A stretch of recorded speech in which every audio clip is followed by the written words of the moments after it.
तुरी लगावै सासू झगडा मचावै ननदिलु तुरी लगावै सासू झगडा मचावै पिया खिची खिची मारा झटका नवाना पिया खिची खिची मारा झटका नवाना ससुर माना मोर कहनवा ननदी होई गई से जनवा ससुर माना मोर कहनवा ननदी होई गई से जनवा ससुर आ गया गहन दे दगवाना वाना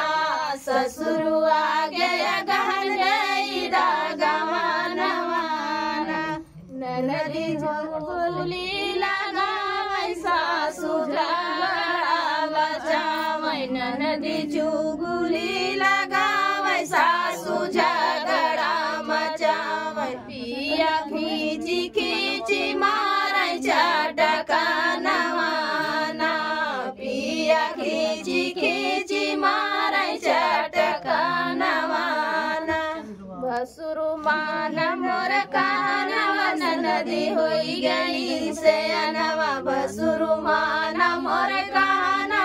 नदी होई गई सयनवा ससुर आ गया गहन दे दगवाना वाना